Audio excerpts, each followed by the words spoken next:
Hey guys, we're back again on another episode of Let's Play Paper Mario Thousand Year Door. I'm still here working with Professor Franklin. We beat the Shadow Queen, but there's tons of Rogueport lore we still don't get. So my research with the professor goes on and on.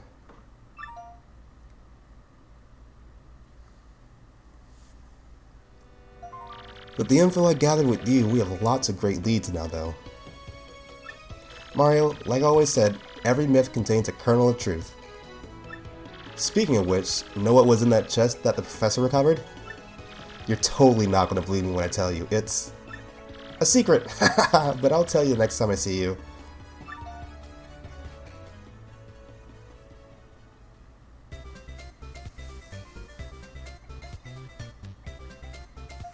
As part of my research, I did go back to many of the places we visited, and I saw everyone we traveled with too.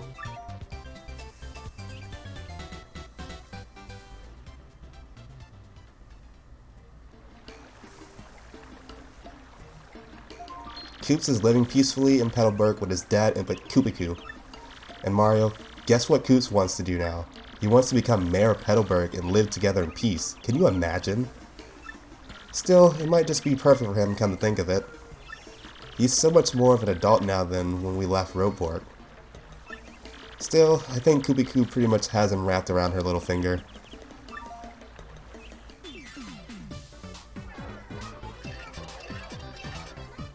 Flurry's back on the stage in a big way, and the crowds are totally ecstatic.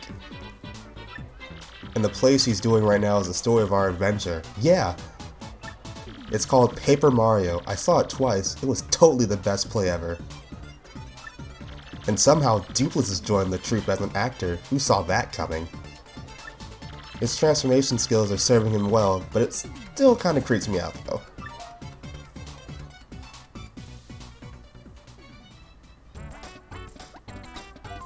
Oh, and little Jesse? Yeah, he's fighting solo in the Glitz Pit. He says he's getting pretty close to the title match, even. Isn't that just adorable? Oh yeah, he's calling himself the Great Gonzalez Jr. in the ring, by the way. It's sort of silly, but kinda cute too, don't you think? Oh, and wait, I have to get this exactly right or he'll get, like, so mad at me. He said, that he could totally take you in the ring now, so bring it. I guess he doesn't change. Isn't that still too cute?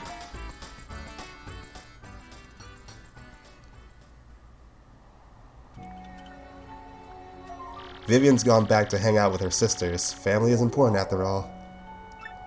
Now that the Shadow Queen has been defeated, I don't think Beldam's into evil. Oh, and Beldam has also promised me she would never be mean to Vivian ever again. Yep, I think the three sirens are going to live pretty peacefully from now on. But you should totally go visit her sometime.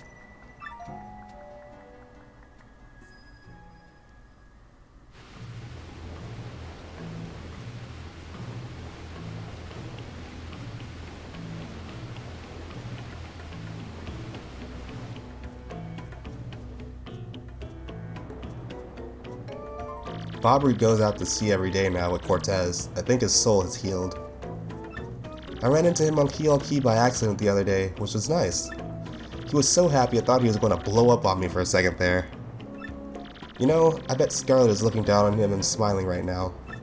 Oh, and I almost forgot. Everyone on Key is well and they say hello.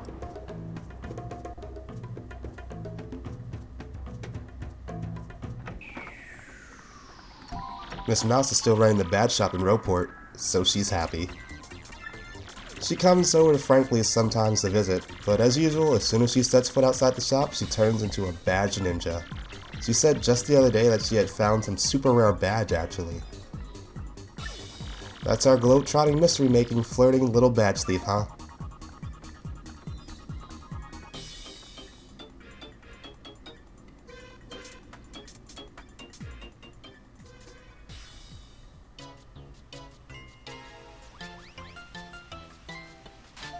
Oh yeah. In my travels I heard a rumor that Lord Crump and Grotus were both still alive. I guess that makes them pretty tenacious baddies, doesn't it, Mario? But they've mellowed out a lot, just like Beldam has, and I don't expect more trouble. Plus, I heard Grotus is just ahead, which really cuts down on mischief making.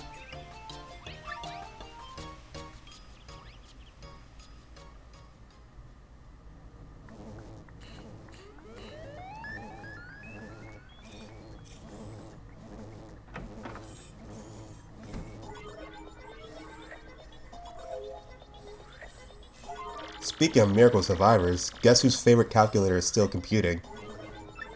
He says he really wants to see you and Peach again.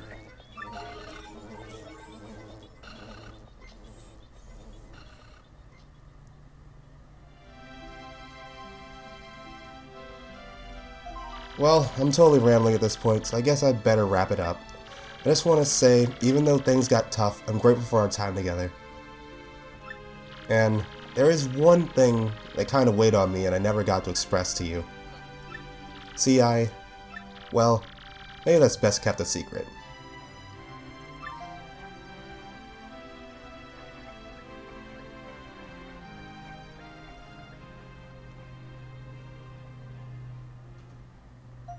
So please say hi to Peach for me, okay? Till we meet again, your friend, Goombella. Hey, that's awesome, bro. Sounds like everyone's doing great over there. Huh? Someone here? Excuse me, sirs. Hello, Mario. Hello, Luigi. Please allow me to apologize for coming unannounced, but I was cleaning out the storeroom in the castle the other day, and I found something rather amazing. Yes, Toadsworth found a treasure map, and I'm sure it will lead to a real treasure this time. I just know it. So Mario, you love to look for treasure, isn't that right? The boat's waiting for you. And she just leaves without a second thought for us to even consider it.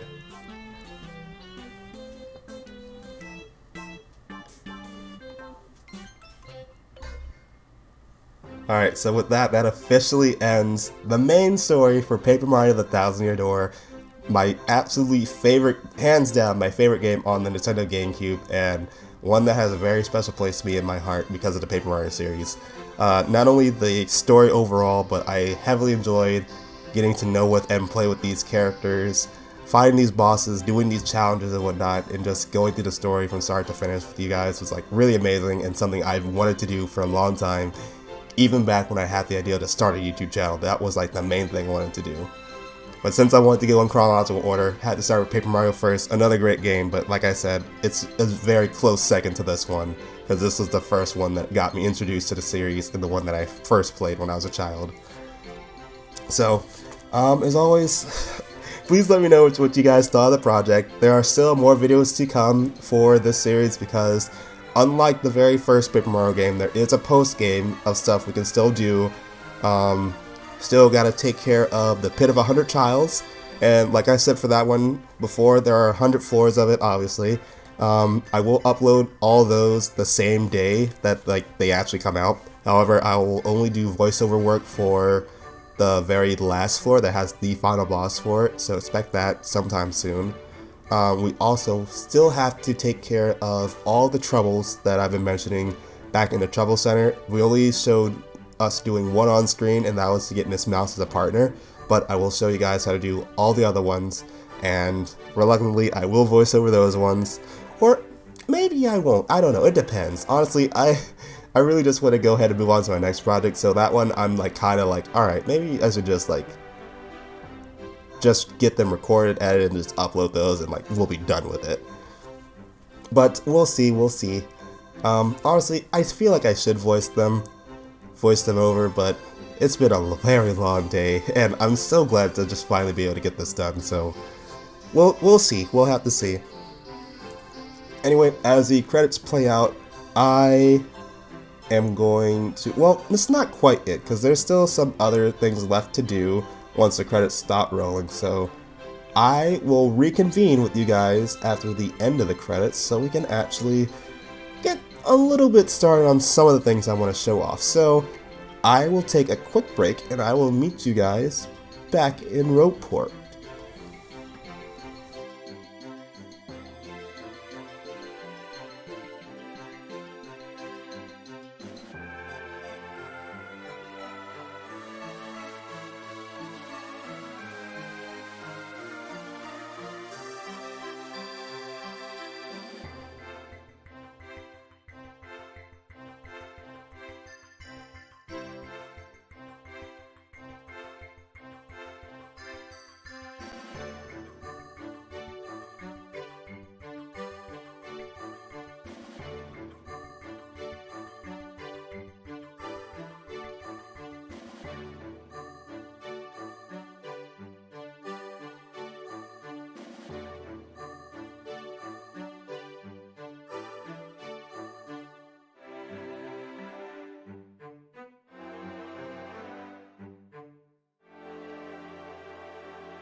Alright guys, welcome back to Rogueport. So once you start up the game, after you beat the final boss, you'll be introduced to this cutscene of us coming back to Rogueport.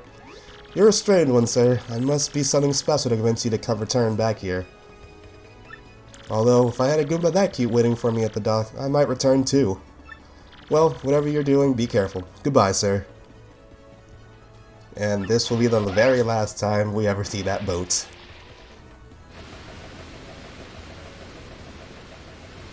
Long time no see, Mario. I'm totally glad I got to see you again. This is awesome. Everyone's ready. We heard you were coming, so we've been waiting here for you.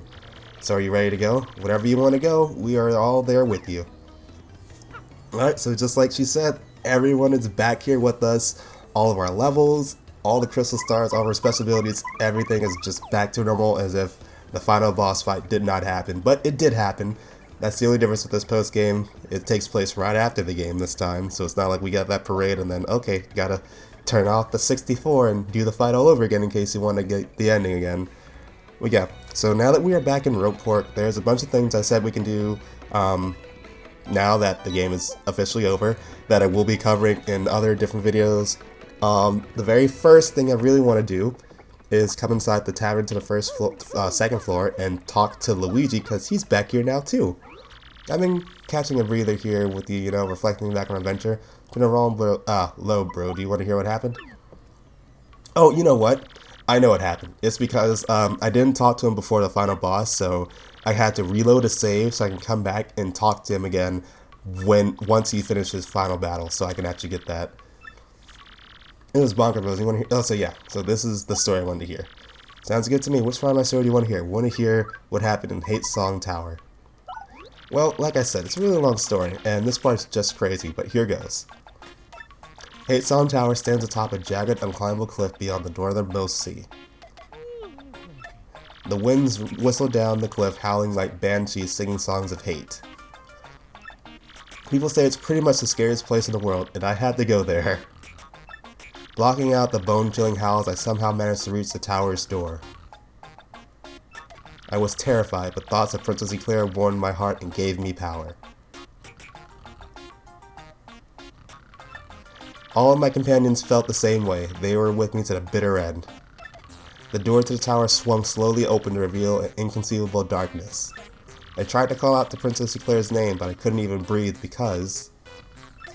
As I strained my eyes in the darkness, I saw the most terrifying beast of all. The Chestnut King himself appeared before me. He was a monstrous and drooling. Puddles of toxic goo dripped from his mouth, melting the very ground at our feet. I couldn't stop shaking, but I gritted my teeth and faced the evil beast dead on. I dodged the king's fangs, jumped onto his chest, and gave him a hammer whack. Come on, press A anytime now. My swing split the air and crashed dead center onto the Chestnut King's skull. It's pretty graphic, Luigi. Didn't know you had it in ya. Hope powered me up, bro. I was going toe-to-toe with the king, and I was loving it. I really wish we could actually see this as a game. Even if it's like a small one or a short one, I would still love to see this. This is it, I thought. I could win this. I'll risk it all on my next blow. I gripped my hammer tight and waited for the moment. The tension stung me. Swack! The ocean winds raged against the tower windows. With that sound as my call to battle, I advanced with no mercy in my heart. And then...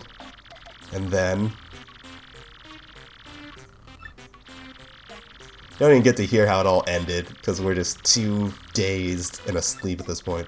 I beat him. I defeated the Chestnut King. An even worse beast came next, a nightmare thing, but I beat it too. I rescued Princess Eclair. It was all over. And then I came back to Rogueport and had a light lunch, and that's about it. Huh? You think there's more to the story than that? Not at all. That's it. That's the whole story of the quest for Princess Eclair. The end. But my adventures won't end here, bro. They'll never end. Alright, so that's all the story we can hear. So let's go ahead and talk to his partner one last time. Hey, you, remember me? It's me, Bluey. Man, that last battle was hairy. You have no idea. I was burnt to a crisp, but it was actually kind of relieved, if you can believe that. But if you want the whole story, you should just ask Luigi here. So I'm guessing something really bad happened, just Luigi doesn't want to tell us. He seems jolly to be fried to a golden crisp though. Did something good happen? I imagine something really embarrassing happened to Luigi. But anyway, now that we got that story out the way, I'm going to go back to my main file to where Bluey's no longer there, because now that his adventure's over, the rest of his friends are gone. So now, the last thing I want to do before we wrap up this video is go and talk to Professor Frankly, just so we can learn about what was in that treasure chest he found at the end of the last video after we beat the Shadow Queen.